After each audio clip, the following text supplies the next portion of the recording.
नमस्कार, live time stream में आप सभी का स्वागत है। मैं मनोज ठाकुर आप सभी के बीच में बड़ी बात प्रोग्राम लेकर आए हैं। इस बड़ी बात प्रोग्राम में आज एक ऐसी शख्सियत हमारे साथ जुड़ी हुई है जिनसे हम बहुत सारी होप्स लेकर बैठे हैं, क्योंकि बहुत सारे प्रश्न हमारे इस समय पर जहन में चले हुए हैं कोरोना की तीसरी लहर को लेकर, ओमिक्रॉन को लेकर।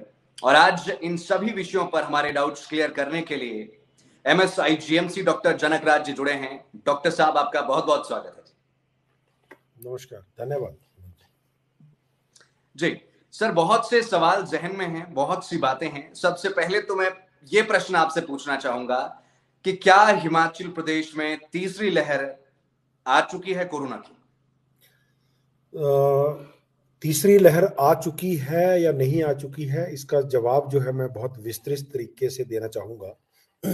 लोग स्वतः जान लें कि लहर है क्या और कब आई और कब गई। जैसे पानी में लहरें उठती हैं जी, ठीक उसी तरह जैसे पहली प्रथम लहर आई, दूसरी लहर आई, अब कहा जा रहा है तीसरी लहर की शुरुआत है।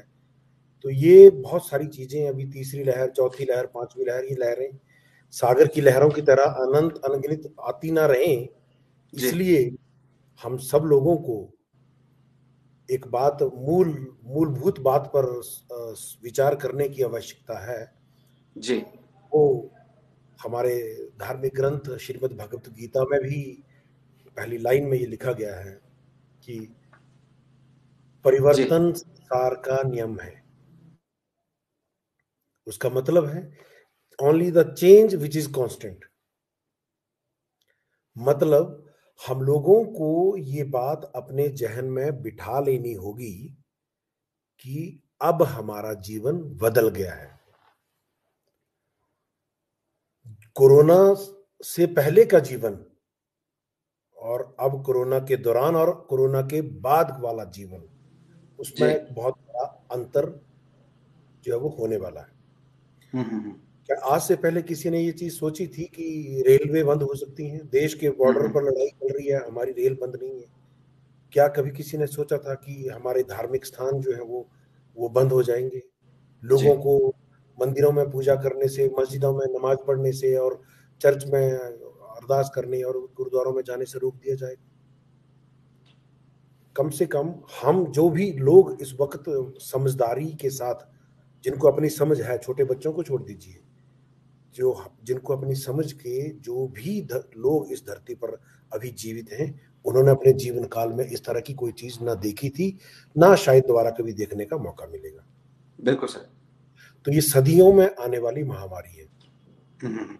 इससे पहले भी महामारियां इस दुनिया पर आई, प्लेग आया, स्पेनिश फ्लू आया, अभी छोटी मोटी, इससे पहले 2009 में सार्स आ गया, मर्स आया, 2003 में भी आया।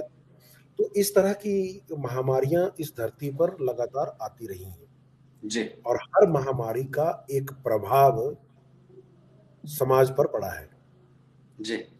देखिए, वायरस एक है, कोविड वायरस, और उस कोविड वायरस ने इस धरती पर जीवित प्रत्येक व्यक्ति के जीवन को किसी न किसी तौर पर प्रभावित किया है।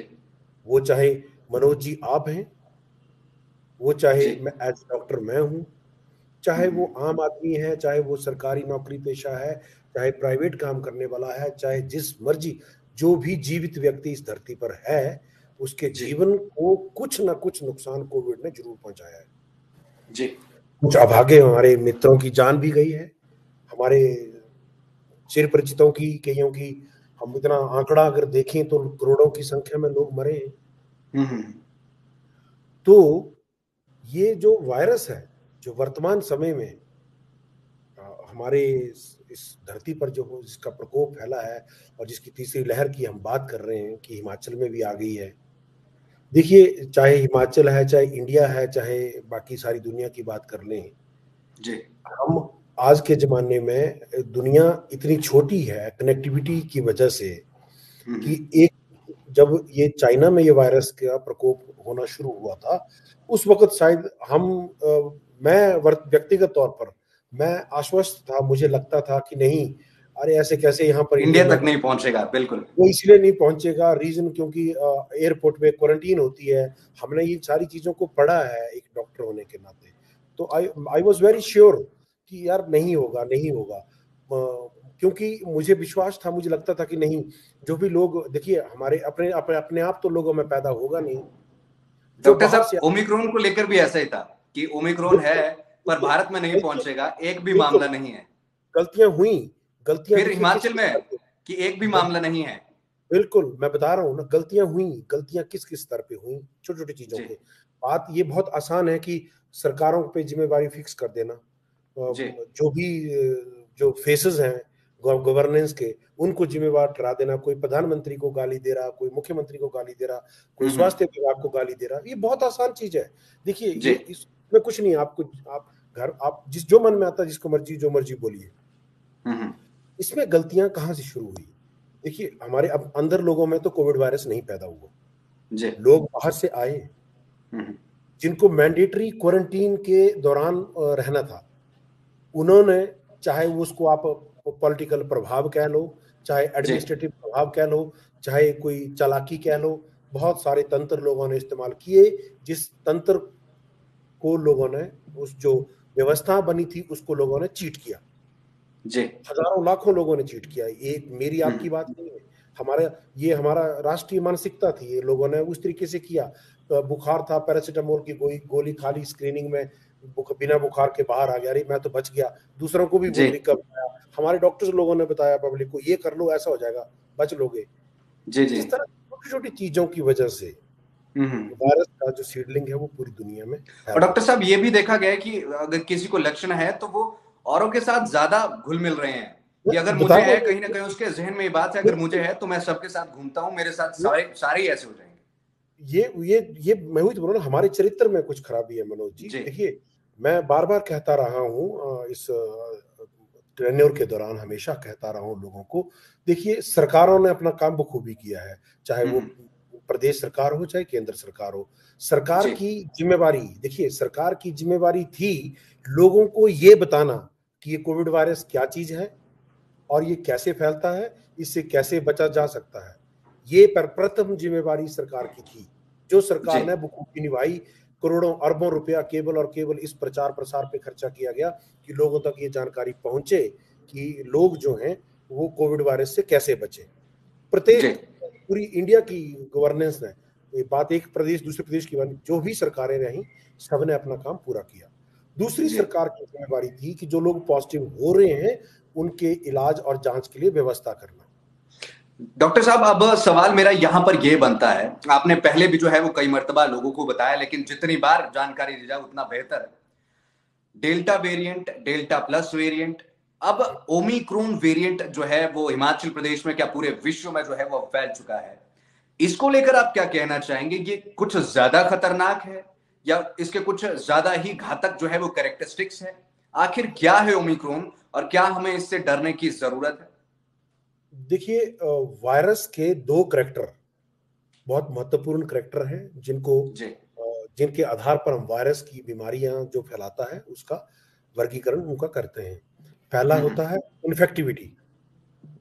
इन्फेक्टिविटी का मतलब है कि कितने लोगों को इन्फेक्ट करने की, सॉरी, कैपेसिटी रखता है एक इन्फेक्टेड आदमी। जी। इसको इन्फेक्टिविटी कहा जाता है कि कितनी तेजी से, कितना कम कॉन्टैक्ट पीरियड में कितने ज्यादा लोगों को ये इन्फेक्ट कर सकता है। और हम्म। दूसरी करैक्टर है वायरस का विरुलेंस। जी। विरुलेंस का मतलब है कि किलिंग पावर, कि कितना लोगों, इन्फेक्टेड लोगों में से कितने लोगों की जान चली जा रही है। जी। तो जो भी वायरस जिसका भी इन्फेक्टिविटी कम हो और विरुलेंस ज्यादा हो, मतलब उससे इन्फेक्ट होने वाले लोग जो है वो मर जाएंगे। तो वैसी स्थिति में वायरस का ट्रांसमिशन जो है वो रुकता है। वायरस का जो मकसद है वो है जी। कि ज्यादा से ज्यादा लोगों को इन्फेक्ट करना है। बिल्कुल। इसलिए वायरस के अंदर ये मॉडिफिकेशन नेचुरल है, ये एक ईश्वर की देन है उनके अंदर, कि वो अपने आप को इस तरह से परिवर्तित करता है कि उसकी इन्फेक्टिविटी जो है वो बढ़े, ताकि वो ज्यादा से ज्यादा लोगों को इन्फेक्ट कर सके और विरुलेंस कम हो जाए, मींस कम लोग मरे। क्योंकि जो इन्फेक्टेड आदमी है वो मर जाएगा तो जाहिर सी बात है वो दूसरे व्यक्ति को इन्फेक्ट नहीं कर पाएगा, क्योंकि वायरस केवल और केवल जीवित शरीर के अंदर जिंदा रहता है और जीवित शरीर से अलग होने पर वायरस जीवित नहीं होता जी। तो ऐसी स्थिति में जो ये वेरिएशन हुआ है वायरस के अंदर, ये वायरस के अंदर होने वाली नेचुरल प्रक्रिया है और इस प्रक्रिया से समय के साथ धीरे धीरे धीरे धीरे धीरे धीरे ये वायरस की जो विरुलेंस है ये कम हो रही है। मतलब अब इस वक्त की अगर हम बात करें इन्फेक्टिविटी और विरुलेंस का, मैं एक आंकड़ा थोड़ा सा आपके साथ शेयर करूंगा जी। 5 जनवरी को हमारी स्टेट में जो एक्टिव केसेस की संख्या थी वो थी 859 जी। और हमारे संस्थान में आईजीएमसी में भर्ती मरीजों की संख्या थी 6 जी। आज 9 जनवरी है। आज प्रदेश में जो पॉजिटिव लोगों की संख्या है वह लगभग 2,500-3,000 के आसपास, 2793, लगभग 2800, जो मुझे लगता है आज संडे थोड़ा मौसम खराब और 1-2 दिनों में डबल होने वाला है जी। तो पर हॉस्पिटल के अंदर जो भर्ती मरीजों की संख्या है वो इस वक्त केवल 17 है। तो जिस तरह से पॉजिटिव की संख्या बढ़ी है उस तरह से हॉस्पिटल एडमिशन कम है। इसके 2 मुख्य कारण, एक कि अधिकतर लोग जो है वो वैक्सीनेट हो चुके हैं जी। सेकंड, जो ओमिक्रॉन वायरस जो अभी जिसको वो जताई जा रही है संभावना, उसके अंदर गंभीर बीमारी होना, सीरियस चीज होना जो है वो संभावना कम है। परंतु अब आप कहेंगे कि जब सीरियस चीज होने की संभावना कम है, इतना गंभीर इसकी बीमारी नहीं है, तो इस तरह का हल्ला क्यों, बिल्कुल हंगामा क्यों कि ओमिक्रॉन आ गया, ऐसा हो गया, वैसा हो गया, ये हो गया, वो हो गया। देखिए शुरुआत से एक चीज को हम जोर देके कहते रहे हैं कि संख्या बीमारी नहीं है। समस्या जो है वो बीमारी नहीं है। समस्या जो है वो बीमार लोगों की संख्या से है। जी। कोरोना अगर ज्यादा लोग हो गए तो कैसे हैंडल करेंगे? बात कोरोना की नहीं है मनोज जी, बात लूज मोशंस के साथ भी अगर 1000 व्यक्ति आईजीएमसी के गेट के पास अगर पहुंचता है एक दिन में तो व्यवस्थाएं चरमरा जाएंगी। ये जाहिर सी बात है। इसमें कोई ये मतलब ये किसी पे इल्जाम लगाना और किसी को कुछ कह देना कि भाई इन लोगों के इंतजाम ठीक नहीं थे इसलिए ऐसा हो रहा है, ऐसा हो रहा है, वो इल्जाम, जैसे मैंने शुरू से कह रहा हूँ, इल्जाम लगाना बहुत आसान है। हम अपने स्तर पे देखें कि हमारा कितना कंट्रीब्यूशन है, हमने कितना कंट्रीब्यूट किया। भाई कुछ तो खास बात रही होगी कोविड में जो इतना डॉक्टर साहब जी, आप 2 जो पहले की वेव्स रही है, लहरें रही है, और अब हम कहीं ना कहीं तीसरी की तरफ बढ़ गए हैं, ये हम देख सकते हैं क्लियरली, क्योंकि जिस तरह से ग्राफ बढ़ा है पिछले 4-5 दिनों में, पहले 250, फिर 350, फिर 474, 598, कल 728 और आज पता नहीं कितने होंगे। तो कहीं ना कहीं ऐसा लग रहा है कि शायद तीसरी लहर की तरफ हम जा रहे हैं। कैसा आप फर्क महसूस कर रहे हैं? पिछले 2-2.5 सालों से आप इन सभी चीजों को टैकल कर रहे हैं, हैंडल कर रहे हैं, इस बार क्या नया दिखने को मिल रहा है? क्या कुछ नई चीजें यहां पर है? देखिए पहली बार की जो वेव का हमारा एक्सपीरियंस है वो बहुत खराब एक्सपीरियंस उतना नहीं रहा क्योंकि केसेस की संख्या उतनी नहीं थी। सेकंड वेव का हमारा बहुत खराब एक्सपीरियंस भी हमें देखने को मिले। हर स्तर पे हमने देखा कि पब्लिक की तरफ से भी बहुत सारी चीजें, कमियां पाई गई। लोगों ने अपने परिवार के सदस्यों को असहाय हालत में जो है वो उनका साथ देने के लिए, उनकी मदद करने के लिए डरे, लोग पीछे भागे। इनफैक्ट लोगों की क्रिमेशन के बाद अस्थियां तक को जो सम्मान मिलना चाहिए परिवार के सदस्यों ने, वो तक उसको देने में जो है वो पीछे रह गए कई जगह। तो अस्पतालों पर स्वास्थ्य कर्मियों पे इल्जाम लगाना बहुत आसान बात है। वो कि देखिए मैं एक छोटी सी बात कहना चाहूंगा मनोज जी, जान जाने का डर सबको होता है, पहली बात। और जान जाने के साथ साथ किसी भी आदमी को हम ये नहीं कह सकते कि यार तुम ये पकड़ो पैसे और मेरी जगह तुम मर जाओ जी। ऐसा तो कभी भी नहीं हो सकता। बिल्कुल, चाहे वो कोई भी जीवित प्राणी है, इंसान है, जानवर है, सबको अपनी जान का भय है। जो प्रथम वेव के दौरान हमारे हेल्थ केयर वर्कर के अंदर अक्रॉस द कंट्री देखा गया, फिर धीरे धीरे जब वैक्सीनेशन हुई हमारा एक्सपीरियंस बढ़ा। सेकंड वेव में ऑक्सीजन की कमियां देखी गई, कुछ स्थानों पर ऐसा रिपोर्ट्स आई। परंतु वर्तमान समय की अगर हम बात करें, हमारे पास हॉस्पिटल की good number of bed capacity बढ़ चुकी है। जी। हमारे हेल्थ केयर वर्कर जो हैं वो ट्रेन हो चुके हैं। हमारे we are self sustainable in oxygen. Oxygen की हमारी स्टेट में भी और देश में भी पर्याप्त मात्रा में उपलब्धता है, तो इस तरह की कोई समस्या नहीं है। परंतु जी। इस वाली वेव में एक बड़ी यूनिक सी चीज जो जिसकी हाई इनफेक्टिविटी है, वो जी। शायद आपने एक आध दो दिन में कोई पीजीआई की एक न्यूज घूम रही थी कि 200 लोग संक्रमित हो गए। जी। तो आप मनोज जी इस साधारण सी बात को बहुत साधारण तरीके से मैं समझाना चाहूंगा जी। कि एक तो 2 साल से हमारे सैनिक जो जिनको कोरोना योद्धा कहा जा रहा है, जी। 2 साल से लगातार काम करते करते उनकी मानसिक और शारीरिक जो तनाव है उन लोगों पर वो बढ़ता जा रहा है। एक जी।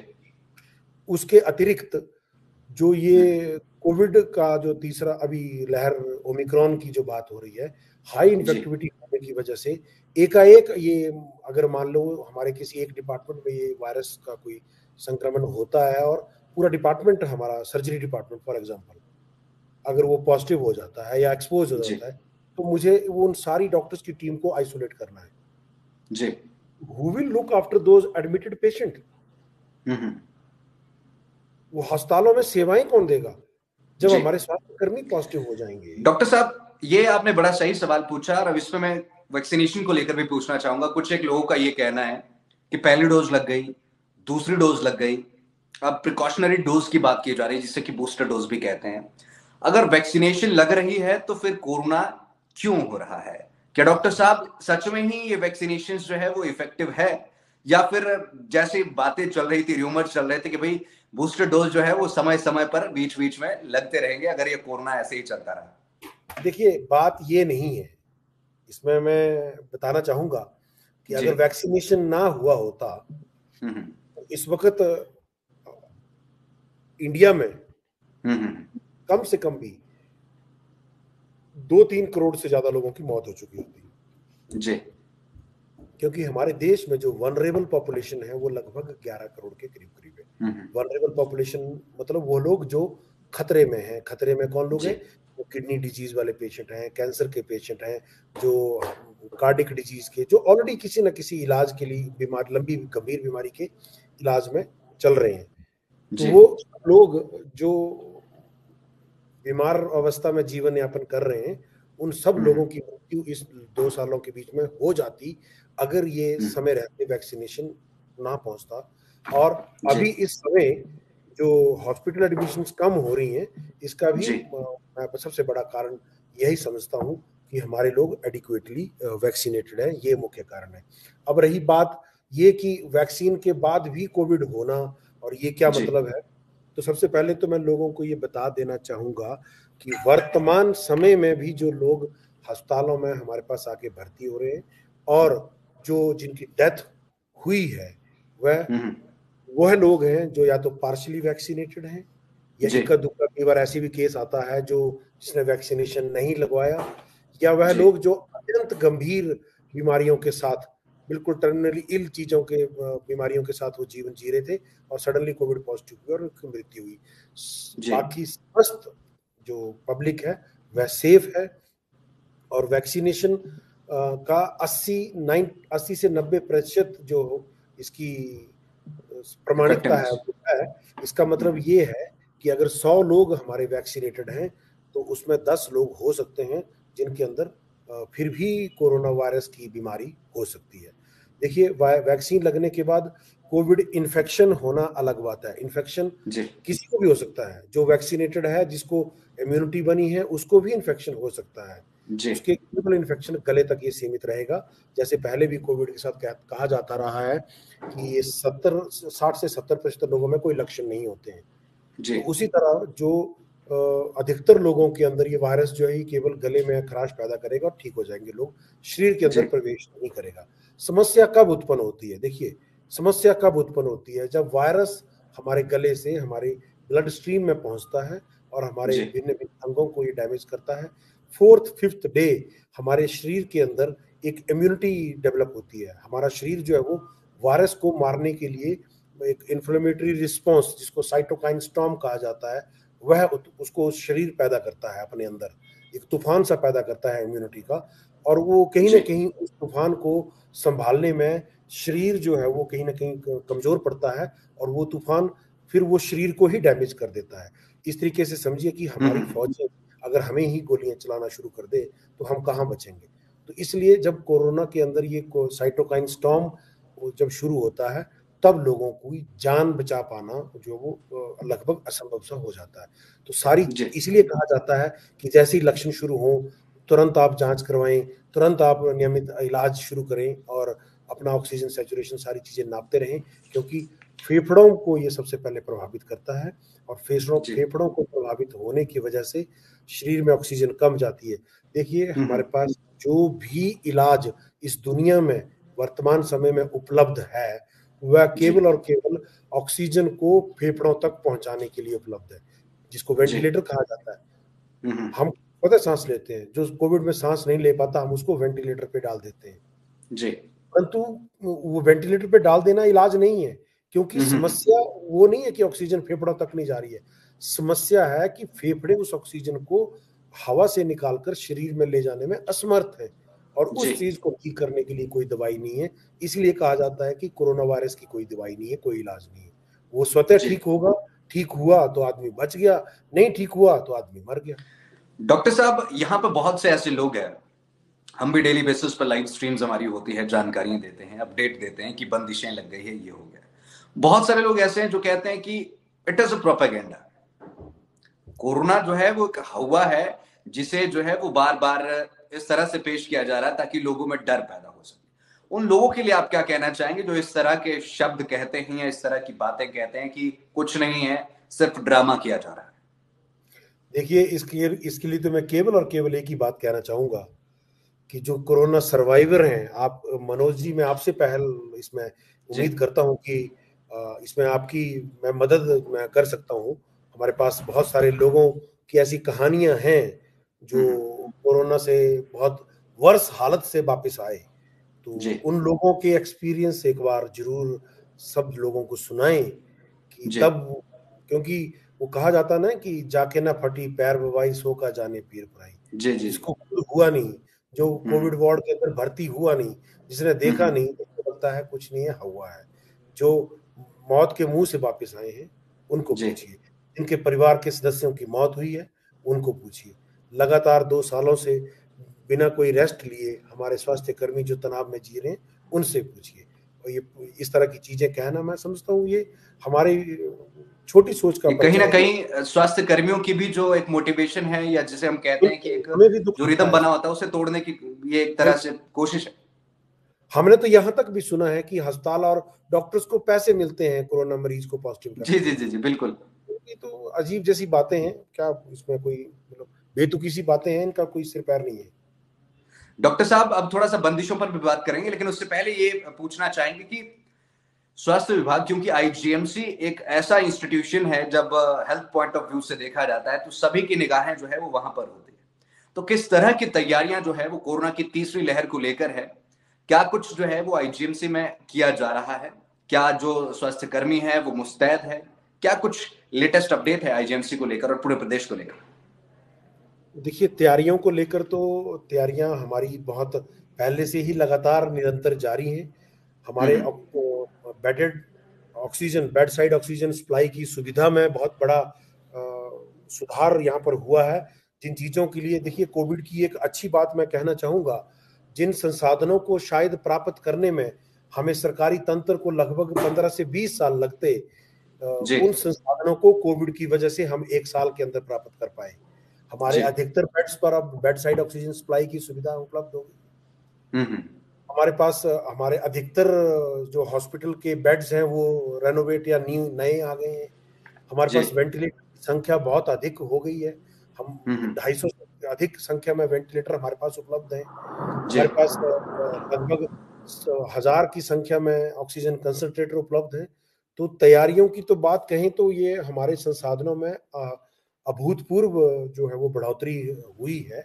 परंतु इसके साथ मैं एक चीज कहना चाहूंगा मनोज जी, अगर लोगों को ये लगता है कि सरकारें अपनी चिकित्सीय क्षमता को बढ़ाकर, बेडों की संख्या को बढ़ाकर, अस्पतालों की संख्या को बढ़ाकर ऑक्सीजन की मात्रा को बढ़ाकर हम लोगों का बचाव कोविड से कर लेगी तो हम लोग गलत हैं, क्योंकि मैंने जैसे पहले भी कहा, समस्या कोविड बीमारी नहीं, समस्या संख्या से है। और जब भी संख्या हमारे इंतजामों से आगे बढ़ेगी तो नुकसान होगा ही होगा, क्योंकि संख्या कितनी बढ़ेगी, कितनी रहेगी, ये प्रेडिक्शंस लगाना बहुत आसान नहीं है। तो जितने भी इंतजाम कर लें वो कम पड़ने वाले हैं, क्योंकि सारी दुनिया के अंदर हमने विकसित से विकसित देशों की व्यवस्था को भी हमने देखा कि वहाँ किस तरह से चल रहे हैं। पर परंतु फिर भी मैं एक बात इसमें कहना चाहूँगा कि जिस तरीके से कोविड का मैनेजमेंट हमारे यहाँ पर हुआ है वो काबिले तारीफ है। देखिए, इल्जाम लगाना और ये चीज़ें कहना बहुत आसान चीज़ है। जिस तरीके से हमारी जनसंख्या का घनत्व है, उस तरीके के स्तर पर अगर मोर्टेलिटी होती तो हमारे यहाँ पर करोड़ों की संख्या में लोग मरते। जी। अच्छा डॉक्टर साहब, यहाँ पर कुछ प्रश्न हमारे जो ऑडियंस है वो भी यहाँ पर कर रही है, बहुत सारे लोग हमारे साथ यहाँ पर जुड़े हुए हैं, तो वो भी प्रश्न हम जरूर लेंगे। उसी के साथ साथ आपसे ये पूछना चाहेंगे कि सरकार ने जो बंदिशें लगाई है, आपको क्या लगता है कि क्या ये उचित समय पर लगाई गई? क्योंकि आपका इतना लंबा एक्सपीरियंस रहा है, आपने इतने लंबे दौर से पूरा देखते आए हैं, तो इस पर आप क्या कहना चाहेंगे डॉक्टर साहब? देखिए, बिल्कुल राइट टाइम है। राइट टाइम इसलिए कहते हैं क्योंकि फिर हल्ला हो जाने के बाद, सांप निकल जाने के बाद लकीर को पीटने का कोई अर्थ नहीं होता है। जी। देखिए, लहर जो है, मैं एक चीज बता रहा हूं आपको कि ये लहर का जब बढ़ने लगता है, फिर पीक आता है, फिर लहर डाउन आता है। ये क्या चीज है? जब हमारे पॉजिटिव केसेस की संख्या और हमारे ट्रीटेड केसेस की संख्या, ये दो चीजों को हम आंकड़े को मान के चलते हैं। जब पॉजिटिव आने वाले केसेस की संख्या में बढ़ोतरी होगी और जो ट्रीट होने वाले केसेस की संख्या में, उनकी संख्या में उतनी बढ़ोतरी नहीं हो पा रही है, तो इस तरीके से हमारा ग्राफ ऊपर जाने लगता है। और साथ ही साथ ट्रीटेड केसेस की संख्या में भी बढ़ोतरी होने लगती है कुछ टाइम के बाद। फिर एक ऐसी स्टेज आती है कि जहां पर हमारे न्यू पॉजिटिव और डिस्चार्ज या ट्रीटेड पेशेंट संख्या लगभग बराबर होने लगती है। उसको हम कहते हैं कि अब पीक आ गया, अब शायद पीक आ गया। फिर उसके बाद पॉजिटिव होने की संख्या जो है वो धीरे धीरे कम होने लगती है और ट्रीटेड की संख्या बढ़ने लगती है, तो उसको हम कहते हैं कि अब वेव डाउन आ रहा है। तो तरीके का ये सारा जो घटनाक्रम है, ये पहले दो वेव्स को अगर हम देखें तो लगभग ये 3 महीने का सारा प्रोसेस चलता है। जी। 3 महीने, पहले महीने में ये संख्या बढ़ती है, दूसरे महीने में लगभग ये एक प्लेटू जैसे पे आती है और फिर ये डाउन आता है। तो उसी तर्ज पर अब ये जनवरी के महीने में शुरुआती दौर है, अभी ये बढ़ने लगा है। फरवरी में ये पीक आएगा, मार्च में आके ये डाउन आएगा। जी। तो डॉक्टर साहब जी तो उचित रहेगा। डॉक्टर साहब, जैसे पिछला भी रिकॉर्ड रहा है, जितनी भी महामारियां हुई है कि 3 वेव्स एटलीस्ट उसकी आती है। आप क्या कहना चाहेंगे, जिस तरह से कोरोना अपने अलग अलग रूप, अलग अलग वेरिएंट्स, अलग अलग स्ट्रेन्स लेकर आ रहा है, क्या हमें इन 3 वेव्स के बाद इससे निजात मिल सकती है या इसकी कोई प्रेडिक्शन नहीं की जा सकती? यहाँ पर मनोज जी, केवल एक ही बात कहना चाहूंगा जी, अब हमें कोरोना के साथ ही जीना है जी। बस इस बात को लोग जितना जल्दी आत्मसात कर लें, जैसा मैंने पहले भी कहा, change is the law of nature. ये हम सब लोगों को ये बात अपने जहन में बिठा लेनी होगी कि अब हमारा जीवन बदल गया जी। बात ये नहीं कि कोरोना कब जाएगा, कब नहीं जाएगा। हमें अपने जीवन में, हमारी जीवन शैली में मूलभूत परिवर्तन लाने ही होंगे, तो ही हम एक स्वस्थ जीवन जी सकते हैं। बात केवल कोविड की नहीं है, कोविड के अतिरिक्त और भी बहुत सारी ऐसी बीमारियां हैं जो इन्फेक्शन होने से एक व्यक्ति से दूसरे व्यक्ति में फैलती हैं। सारी वायरल डिजीज ऐसी हैं, हमारी ट्यूबरकुलोसिस ऐसा है। तो इसलिए हमें बेसिक हाइजीन और अपनी जो जीवन शैली है उस पर, हम हर कहीं थूक रहे होते हैं, मास्क निकाल के हम थूकते हैं, मास्क निकालते, हमने मास्क पहना है, नजदीक जाके हम बात करने लगते हैं, फिर मास्क उतार के बात करते हैं। जी जी जी। वो क्या मतलब है? वो क्या चीज है? उसका कोई फायदा है क्या? मैंने एक व्यक्तिगत तौर पे मैं एक चीज शेयर करना चाहूंगा। अक्सर सड़कों पे मैं लोगों को चलते हुए देखता हूँ, लोगों ने हेलमेट पहना है, बाजू में लगाया है, सिर पे नहीं पहना है। तो मैं न्यूरो सर्जन हूँ, मेरे पास हेड इंजरी के केसेस रोज आते हैं। तो मैं कई बार गाड़ी रोक के उनको कहता हूँ कि भाई साहब ये काय बाजू में काय लगाया है, तो लोग बोलते हैं आके पुलिस वाले खड़े हैं चालान से बचने के लिए। तो मैं हमेशा एक बात कहता हूँ उनको जी, कि पुलिस के चालान से तो बच जाओगे, भगवान के चालान से कैसे बचोगे? बिल्कुल सही बात। तो अभी वही सिचुएशन लोगों की कोविड को लेकर भी है। लोग मास्क इसलिए पहन रहे हैं कि भाई चालान ना हो जाए मेरा, बिल्कुल मॉल सही। रोड इसलिए पहन रहे हैं कि मेरा चालान ना हो जाए। अरे जी, पुलिस के चालान से तो आप बच जाओगे, भगवान ने अगर चालान कर दिया उस डॉक्टर चालान से निपुण जिंदल की अगर हम बात करें, कांगड़ा डीसी, उन्होंने कल एक मुहिम चलाई है कि जो मास्क नहीं पहन रहे उनके सैंपल लिए जा रहे हैं। बहुत जरूरी है। देखिए हमें कहीं ना कहीं लोगों को पनिश करना जरूरी है, कारण जी, क्योंकि ये जो हमारी मेंटेलिटी है, रिवार्ड एंड पनिशमेंट, अच्छा काम करने वालों को प्रोत्साहित किया जाना चाहिए जी, और गलत काम करने वालों को दंडित किया जाना चाहिए। ये व्यवस्था में इस तरीके की, देखिए रिस्ट्रिक्शन जो है जो सरकार ने लगाई है, रिस्ट्रिक्शंस, देखिए हर व्यक्ति के साथ तो सरकार या कोई कानून का व्यक्ति खड़ा नहीं हो सकता ना कोई भी, कि जी, भाई ये रिस्ट्रिक्शंस का यहाँ फॉलो हो रहा है कि नहीं हो रहा है। सरकार ने कहा कि इस शादी में 50 से ज्यादा लोग नहीं आएंगे, तो लोगों जी, ने उसका भी जुगाड़ निकाल लिया कि एक एक घंटे के अंतराल पे 50-50 लोगों को बुला रहे हैं। अरे आप जी, किसको बेवकूफ बना रहे हो? बिल्कुल, आप किसको बेवकूफ बना रहे हो? फिर वही लोग जो सेकंड वेव के दौरान अस्पतालों में बेड नहीं होना, ऑक्सीजन की कमी होना, उसका हल्ला करते थे, वही लोग जी, जो है वो आज शादियों में और यहाँ पे टूरिस्ट डेस्टिनेशन पे रात में हुड़दंग मचाने में सबसे आगे लोग रह रहे हैं। बिल्कुल, बिल्कुल। उस वक्त अल्टीमेटली कहीं ना कहीं रिस्पॉन्सिवनेस हमारी ही है, हम लोगों की है कि हमें अपना ध्यान खुद रखना होगा। वही जो मैं शुरू में भी आपको बात कह रहा था मनोज जी, सरकारों ने अपना काम बखूबी किया है। सरकारों का दो काम जरूरी थे, एक तो कोविड के बारे में लोगों को जानकारी देना, और जी, दूसरा कोविड के बीमार लोगों की जांच और इलाज की व्यवस्था करना। जो जी, सरकार ने समय पर जरूरी जो जो भी इंतजाम किए जाने थे वो किए, परंतु कहीं ना कहीं हमारा जो योगदान था as a citizen of India, देश का नागरिक होने के नाते, जी, जो मेरे दायित्व थे अपने समाज के प्रति, वो मैंने कमी कहीं ना कहीं उनको पूरा करने में कमी रखी, जिसका खामियाजा हुआ। देखिए सड़क पे एक नौसिखिया ड्राइवर कह लो, नशेड़ी कह लो, या कुछ भी कह लो, कोई एक आदमी सड़क पे ड्राइव कर रहा होता है, जी, सड़क में सामने वाला गाड़ी में जो आ रहा है वो अपने नियमों का पालन करने के बावजूद भी हो सकता है उसकी जान चली जाए। जी, तो कोविड के दौरान भी ऐसा ही हुआ है, बहुत सारे लोग ऐसे भी मारे गए हैं। बहुत सारे लोग, मैं एक चीज आपके साथ शेयर करता हूँ। एक एक बार हमारे पास एक बुजुर्ग महिला जो पैरालाइज्ड थी, वो जी, कोविड पॉजिटिव। तो उनके परिवार वाले वो मानने को तैयार नहीं कि नहीं जी ये कैसे पॉजिटिव हो सकती हैं, ये तो पैरालाइज्ड है, ये तो कभी जी, 3-4 सालों से बिस्तरे से नहीं उठी। जी, अरे भाई ये नहीं उठी हैं, आप लोग तो उठे हैं, जी, आप लोग घूमते रहे हैं, आप लोगों ने ही ला के दिया है इसको कोविड, माता जी को कोविड आप लोगों ने ना, उनको ये समझाने में वो मानने को तैयार नहीं लोग।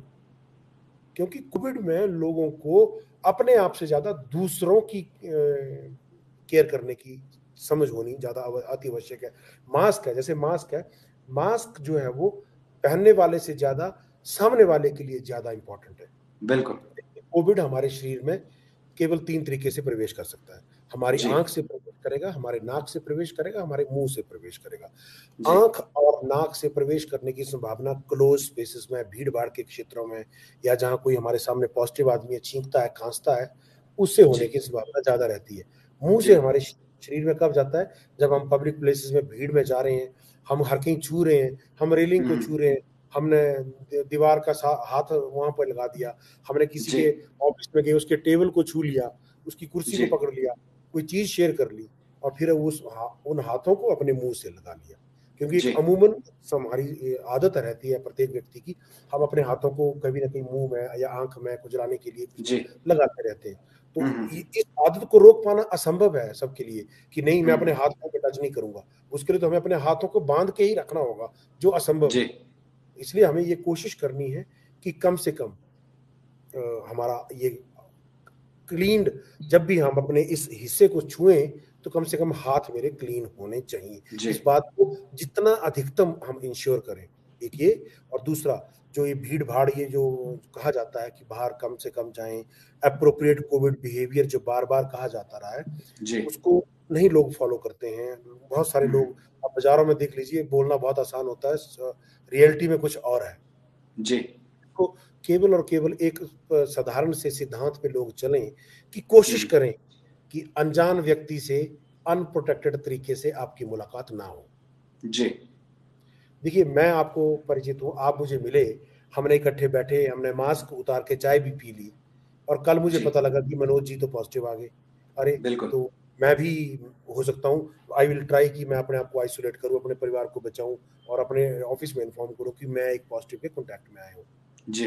परंतु मैं एक पब्लिक प्लेस पे बैठा हूँ, मेरे साथ वाला आदमी पता नहीं कौन था, और वो वहाँ पे छींक रहा था, वहाँ खांस रहा था, और वो चला गया, तो बाद में वो जी। पॉजिटिव था। वो तो मुझे पता लगा वो नहीं। पता ही तीन नहीं, चार बिल्कुल। मेरे शरीर के अंदर 3-4 दिन वो वायरस जो है वो मल्टीप्लाई हुआ, और जब मेरे अंदर लक्षण आए, उससे पहले मैंने 50 लोगों को फैला दिया था। बिल्कुल सर, डॉक्टर साहब ये बिल्कुल प्रैक्टिकल चीज आप बता रहे हैं। इसलिए सबसे महत्वपूर्ण क्या चीज है कि हम कोशिश करें कि अनजान व्यक्ति से हमारी अनप्रोटेक्टेड मैनर से कोई मुलाकात ना हो। बिल्कुल। जी। बिल्कुल सही बात डॉक्टर साहब। इसी के साथ साथ पीछे अभी देखा गया था दूसरी लहर के दौरान स्क्रब टाइफस जैसी बीमारियां जो है वो साथ में हुई थी। तो अभी जैसा मौसम है, ओमिक्रॉन या हम कहें कि तीसरी लहर फिर से आ रही है। हालांकि ओमिक्रॉन को अभी कह नहीं सकते हैं, जीनोम सीक्वेंसिंग और सारी चीजें होती है। लेकिन क्या ये जो तीसरी लहर आ रही है इसमें कोई और भी ऐसी बीमारियां हैं जिनका खतरा हो सकता है साथ में? देखिए, ऐसा नहीं है मनोज जी, स्क्रब टाइफस शायद थोड़ा सा पार्शली आपको मैं करेक्ट करना चाहूंगा। वो जी। ब्लैक फंगस के साथ एसोसिएशन देखा गया था, जी। जी। नॉट जी। Scrub typhus. जी। परंतु मैं बिल्कुल केवल बिल्कुल। एक बात कहना चाहूंगा आपको, कोविड से पहले भी हमारे अस्पताल मरीजों से भरे पड़े थे। जी। बात आईजीएमसी की नहीं है, आप किसी अस्पताल की बात कर लीजिए, आप अपने इर्द गिर्द पड़ोस में एक क्वैक को भी देख लीजिए, नीम हकीम को भी देख लीजिए, उनके पास भी मरीजों की लाइन लगी हुई है। जी। हमारे देश में मरीजों की संख्या में कोई कमी नहीं है, हमारे अस्पताल पहले से ही भरे पड़े थे। आईजीएमसी की अगर मैं बात करूं तो 2014 में 4.5 लाख मरीजों को एक साल के अंदर ओपीडी में देखा गया, और वही संख्या 2019 में प्री कोविड ईयर की अगर बात करें तो बढ़कर लगभग 10 लाख हो चुकी थी। जी। तो मरीजों की संख्या में कोई कमी नहीं है, और ये जो नई बीमारी के साथ एसोसिएशन देखना, ये इस बारे में इस तरह की कोई कयास लगा पाना अभी जो है वो संभव नहीं है। और जी। ये जो ब्लैक फंगस था, ये ब्लैक फंगस के बारे में मैं थोड़ा सा बताना चाहूंगा कि ये एक फंगल बीमारी है, जो फंगस के स्पोर्स होते हैं। हम गांव में खेतों में एक वो पाउडर जैसा एक कई बार पौधों पे लगा होता है, जी। जी। जी। फंगस के पौधे हैं, अगर जो आइडेंटिफाई कर सकते हो फंगस के पौधों को, कुछ जी। जो वैरायटी होती है प्लांट्स किंगडम में, तो वो जो छोटे छोटे दाने होते हैं, स्पोर्स अलग अलग साइज के होते हैं, माइक्रोस्कोपिक भी होते हैं। तो वो जो माइक्रोस्कोपिक स्पोर्स होते हैं वो हमारे वातावरण में ऑलरेडी हैं। जहां जी। मैं बैठा हूँ, मेरे टेबल पे भी इस वक्त म्यूकोरमाइकोसिस फैलाने वाले स्पोर्स होंगे, आपके टेबल पे भी होंगे, क्योंकि ये हमारे एनवायरनमेंट में विद्यमान है। तो जी। अमूमन ये हमें इन्फेक्ट नहीं करते। हम्म। साथ ही साथ हमारे शरीर में करोड़ों की तादाद में बीमारी फैलाने वाले कीटाणु रहते हैं, हमारे आंख में हर जगह, ये सब सबको जानकारी है। उनको कमेंसल भी कहा जाता है, या अपॉर्चुनिस्टिक इन्फेक्शंस करने वाली बीमारियां भी कहा जी। जाता है। तो ये सारे जो कीटाणु हैं या बीमारी फैलाने वाली चीजें हैं, ये एक कॉमन आदमी को इन्फेक्ट नहीं करती हैं। ये तभी इन्फेक्ट करती हैं जब वो उसकी इम्यूनिटी, उसकी शारीरिक क्षमता जो बीमारियों से लड़ने की है वो कम पड़ती है। कम हो जाती है। जी। जैसे ही वो कम पड़ती है तो ये सारी बीमारियां घेर लेती हैं। तो इस जी। तरीके की चीजें आगे हों ना हो, इस बात पर कहना अभी उचित जी। नहीं होगा। डॉक्टर साहब, अब यहाँ पर थोड़ी सी बात करना चाहेंगे। आज आप हमारे साथ जुड़े हैं, हमारा सौभाग्य है। आपका बहुत शेड्यूल टाइट रहता है, और जो आयुष्मान कार्ड होते हैं या जो ये हिम कार्ड होते हैं, इसमें लोगों को बहुत ज्यादा दिक्कत रहती है, प्रॉब्लम्स रहती है कि कैसे इनका इस्तेमाल होता है, क्या इनके फायदे हैं, मतलब क्या इनकी इम्प्लीकेशंस है। इसको लेकर जनता के दिमाग में बहुत से ऐसे सवाल रहते हैं, मुझे नहीं लगता कि आपसे बेहतर कोई इसे हमें बता पाएगा। मनोज जी, जो मेरी उम्र के लोग होंगे, मैं जी। 42 ईयर का हूँ, तो मुझे अपना बचपन याद है, जी। तो उन सब लोगों को भी अपना बचपन उस एज में याद होगा, या यूं कह लें आज से कुछ साल पहले की बात है। अस्पतालों में एक सिरिंज तक भी लोगों को मुफ्त उपलब्ध नहीं होती थी। जी। अगर आप वर्ष पीछे जाएं हम्म। तो कुछ भी नहीं मिलता था अस्पतालों में निशुल्क।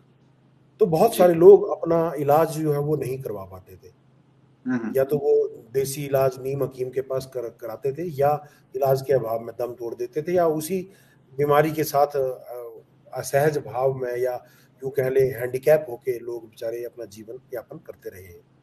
जी। परंतु जब से ये इस तरह की योजनाएं, स्वास्थ्य योजनाएं आई, चाहे वो RSVY रही, चाहे आयुष्मान है, चाहे हिमकेयर है, चाहे और सारी योजनाएं हैं, इन योजनाओं का कितना असर समाज पर हुआ है, ये मैं समझता हूं उन योजनाओं के लाभार्थियों के अलावा और कोई इस बात को सही तरीके से नहीं बता सकता। जी। ये बातें बहुत अच्छा लगता है, किसी मैं जैसे कह रहा हूँ कि आवाज ये बोल देना कि भाई ये नहीं है, ये नहीं है, यहाँ ये कमी है। देखिए, एब्सोल्यूट सिस्टम कभी भी डेवलप नहीं हो सकता है, और अकेले एक व्यक्ति के करने से कभी भी नहीं होगा। अगर जी। हमारे प्रधानमंत्री चाहते हैं कि देश ठीक से चले, हम सरकारें चाहती हैं कि देश ठीक से चले, वो तब तक ठीक से नहीं चलेगा जब तक हर व्यक्ति इस चीज को नहीं समझेगा। मेजॉरिटी ऑफ द पॉपुलेशन को इस बात को अंडरस्टैंड करना होगा कि हमें अपने कंट्रीब्यूशन क्या करनी है। तो जी। मैं ये जो सारी चीजें कह रहा हूँ, ये आप देखिए 5 लाख फैमिलीज आयुष्मान भारत के तहत जो रजिस्टर हुई, हमारे आंकड़ों पे अगर हम गौर फरमाएं तो पिछले 4 सालों में लगभग 24,000 से अधिक लोगों ने केवल और केवल IGMC के अंदर अपना आयुष्मान भारत का लाभ उठाया है, जिस पर 40 करोड़ रुपया सरकारों ने खर्च किया है। जी। इतना ही आंकड़ा हिमकेयर स्कीम का है। हम्म। ये सारी चीजें मैं बताना चाहूंगा आप लोगों को कि कार्ड के साथ कुछ समस्याएं लोगों को आती हैं, वो जानकारी के अभाव की वजह से आती हैं। क्या होता है, लोगों के पास कार्ड है, जी। मैं अस्पताल की उस व्यवस्था को देखने की उस जगह बैठा हूं कि जब लोगों को कार्ड से संबंधित समस्या आती है तो लोग मेरे पास आते हैं। जी। जो समस्याएं अधिकतर लोगों के अंदर हमने देखी, उनको हमने समय रहते जो है वो सरकार तक पहुंचाया, सूचित किया, और उसमें जो भी संशोधन किए जाने थे वो किए जाते रहे। जी। परंतु कहीं ना कहीं फिर बात आप कहेंगे कि ये जनरल पब्लिक पे लेके आ गए। अगर आप मेरा सोशल मीडिया प्रोफाइल देखें तो उसमें मैं विशेष तौर पर हमारे समाज के प्रबुद्ध लोगों से और खासकर हमारे जनप्रतिनिधियों से मैं ये बार बार अपील करता रहता हूँ कि अपने क्षेत्र, निर्वाचन क्षेत्र में अपने लोगों को बताएं कि ये इस योजना का ये तरीका है, इसको ऐसे इसका लाभ लिया जाता है, ये इसका प्रोसीजर है। देखिए, सरकारी व्यवस्था में मनोज जी, चाहे वो 1 रुपया खर्च ना हो, चाहे 1 करोड़ रुपया खर्च ना हो, चाहे 1 इंच जमीन किसी को देनी हो, चाहे 1 एकड़ जमीन किसी को देनी हो, एक व्यवस्था है, एक कुछ नियम है, कुछ प्रावधान है, उनका पालन सबको करना होता है। जी। ये किसी के मतलब कोई रजवाड़ा शाही में नहीं है कि राजा साहब मुझे लगा आए मैं राजा हूं यहाँ का, मैंने जो मन में आया वो कर दिया, वैसा नहीं है। हमें उस व्यवस्था के अंदर जीना है, उस व्यवस्था के कुछ नियमावली है जिसका हमें पालन करना पड़ता है। जी। कार्ड के अंदर कुछ वैधता होती है, वो 1 साल के लिए, ये बीमा जो किया जाता है वो 1 साल के लिए किया जाता है। बहुत बार लोग हमारे पास आते हैं, कार्ड एक्सपायर हो चुका है जी। तो मैं कहा आपने रिन्यू क्यों नहीं कराया? बोला जी जरूरत ही नहीं पड़ी। बात ये नहीं है कि जरूरत पड़ेगी, ये तो वो बात होगी कि आपके पास बंदूक जेब में पड़ी है, और जब सामने शेर आया चलाने लगे तो बंदूक तो चली नहीं, क्योंकि तो खराब थी। जी। सेम वो वाली सिचुएशन कि कार्ड है पर उसकी जरूरत नहीं पड़ी, तो लोगों ने इतनी कर जहमत नहीं उठाई कि कभी उस कार्ड को ध्यान से देख लें कि इसकी डेट कब तक है, इसको रिन्यू करवाना है, या शायद उनको ये पता नहीं था, या जानकारी दी तो वो अनभिज्ञ हो गए, जो मर्जी कारण रहे हैं। जी। देखिए, ये बीमा, ये प्राइवेट जो एजेंसीज हैं वो इस बीमा को करती हैं, तो जाहिर सी बात है जो बीमा कंपनियां, प्रीमियम की एक लिमिट होती है, तो उस तरह इसकी भी एक एनुअल लिमिट इस प्रीमियम की रखी जाती है, और उसके बाद हर चीज का अलग अलग, हर बीमारी का इलाज अलग अलग है। तो हर इलाज पर होने वाले खर्चे भी अलग अलग होते हैं। तो बहुत सारे डॉक्टर्स का एक पैनल बैठने के बाद ये निर्धारित किया गया कि प्रत्येक सर्जरी की एक संभावित कॉमन तौर पर खर्च होने की सीमा जो है वो निर्धारित की गई, जिसको पैकेज का नाम दिया गया कि इस बीमारी में इतना पैकेज है।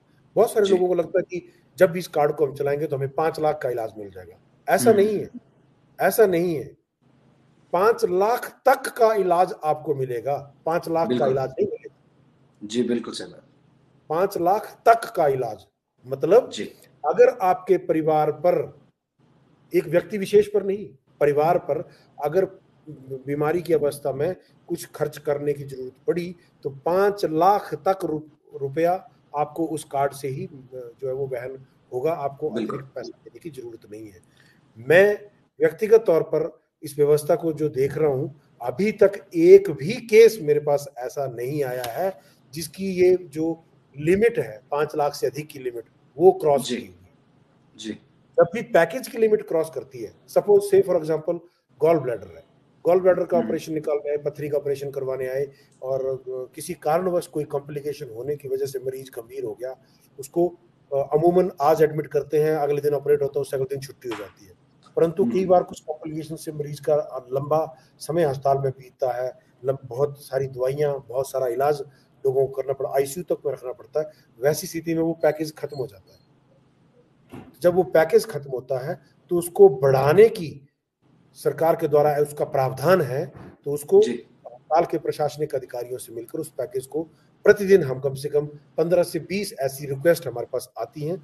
जब पैकेज अमाउंट जो है वो ओवरशूट करता है तो हम उसको बढ़ाते हैं, ताकि क्योंकि सरकारें इस बात को लेकर बहुत गंभीर हैं कि जो भी कार्ड होल्डर है, चाहे इस बात पे मैं कहूं कोई थर्ड पार्टी सर्वे करवा ले, जो भी कार्ड होल्डर है, कार्ड होल्डर का out of the pocket expenditure, मतलब कार्ड होल्डर व्यक्ति को अपनी जेब में से कोई पैसा खर्च करना ना पड़े, ये सुनिश्चित करने के लिए हम लोगों ने व्यक्तिगत तौर पर आईजीएमसी के अंदर 3 मेडिकल अफसर्स, डॉक्टर्स की ड्यूटी इस बात के लिए लगाई है जो सारा इस चीज को देखते हैं। 2 नर्सिंग सुपरिटेंडेंट स्तर की अधिकारी इस सारे व्यवस्था को देखती हैं कि प्रत्येक जो भी कार्ड धारक लोग हैं उनको अपनी जेब में से कोई पैसा खर्च करना ना पड़े। इसके अतिरिक्त अभी पिछले वर्ष एक और इनिशिएटिव यहाँ पर शुरू किया गया है, फ्री डायग्नोस्टिक स्कीम, जिसके तहत 56 कैटेगरी जो अमूमन प्रत्येक व्यक्ति के अस्पताल में टेस्ट होते हैं, वो हर व्यक्ति के हिमाचल प्रदेश के सरकारी अस्पतालों में प्रत्येक व्यक्ति के irrespective of his economic status, वो गरीब है, अमीर है, नौकरी करता है, नहीं करता, उससे कोई फर्क नहीं पड़ता, वह 56 कैटेगरी के टेस्ट जिसमें ईसीजी, एक्सरे, ब्लड के टेस्ट, यूरिन के टेस्ट, अल्ट्रासाउंड, ये सब शुल्क यहाँ पर उपलब्ध है। जी सर, अब अंत में मैं आपसे एक प्रश्न जरूर पूछना चाहूंगा। आईजीएमसी हो या टांडा जैसे मेडिकल कॉलेजेस हो, बड़े इंस्टीट्यूशंस हो, यहाँ पर अक्सर जो है वो आप जैसे बड़े बड़े डॉक्टर्स काम करते हैं, आप लोगों पर जो है वो तंज कसे जाते हैं लोगों के द्वारा। अभी अगर हम कोरोना काल की भी बात करें, आप लोग अपनी सेवाएं दे रहे हैं, कैसे आप अपने मेंटल लेवल को जो है स्थिर रखते हैं, कैसे आप पेशेंस बना कर रखते हैं, क्या चीज होती है जो आपके जहन में हमेशा रहती है जिससे आप पूरा स्ट्रीमलाइन रहते हैं? अदरवाइज डॉक्टर्स को जो है वो हमेशा खरी खोटी जो है वो जनता की सुननी पड़ती है मैक्सिमम केसेस में। हालांकि बहुत से लोग ब्लेसिंग्स भी देते हैं, लेकिन जैसे पता है, मालूमात है कि नेगेटिविटी ज्यादा स्प्रेड आउट होती है, वो चीजें बाहर ज्यादा निकल कर आती है। सफल ऑपरेशन होगा, जैसे आप लोगों ने, आपने पीछे एक ऑपरेशन जो किया था जिसका वीडियो भी आपने बनाया था, सोशल मीडिया पर खूब वायरल हुआ था, वैसी चीजों को लोग कम प्रमोट करते हैं। जो नेगेटिविटीज है, मान लीजिए कोई एक आध केस ऐसा हो जाता है, उसको उछाल उछाल कर पेश किया जाता है, तो किस लेवल से आप जो है वो गुजरते हैं? मेंटल स्टेट क्या होता है आपका? देखिए, ये मैं यूं कहूं कि ये हमारे प्रोफेशन का नेसेसरी एविल है जो हमारे को ये जीतना है। हमारी सिचुएशन गोलकीपर की तरह होती है, हमने कितने गोल रोके इस बात पर किसी को ये नहीं, इस बात से सारोकार रखते लोग, हमने कितने लोगों की जान बचाई, लोग इस बात को कोई भी ध्यान में नहीं रखता।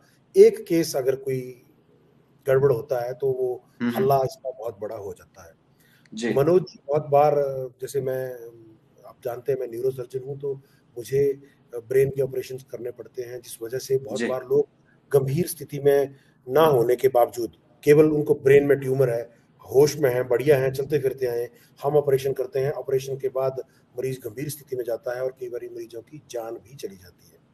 जी तो मैं केवल इतनी उन लोगों को, जब हम ऑपरेशन के लिए मानसिक तौर पर उनको, मरीजों को और परिवार के सदस्यों को तैयार करने जब हम लगते हैं, क्योंकि लोगों को ये समझना बहुत अति आवश्यक होता है कि इस तरह के खतरे हो सकते हैं, क्योंकि अगर हम नहीं बताएंगे और ऑपरेशन के बाद जान चलेगी तो वो हल्ला हंगामा बहुत ज्यादा होने के चांसेस जी रहते हैं। तो मैं केवल एक साधारण सा एक उदाहरण सब लोगों को देता रहता हूँ। आज आपके माध्यम से मैं समस्त जनता को देना चाहूंगा। जी देखिए, हमें जो भी इस वक्त लोग हमें देख रहे हैं, जी जितने भी लोग देख रहे हैं, उन सब जी लोगों से मैं एक चीज कहना चाहूंगा।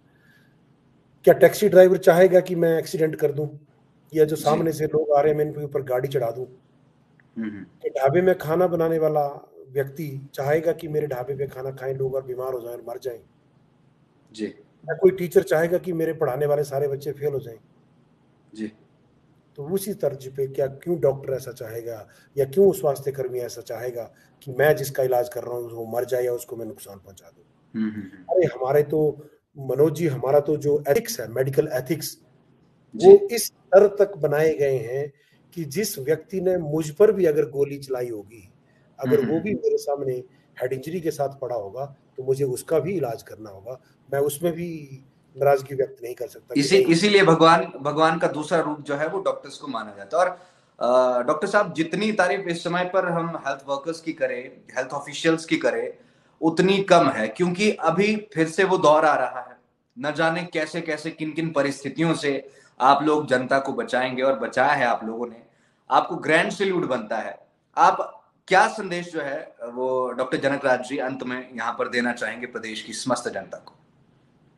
देखिए, मैं केवल एक बात पे जोर देना चाहूंगा मनोज जी, कि समस्या कोरोना नहीं है, समस्या संख्या से है।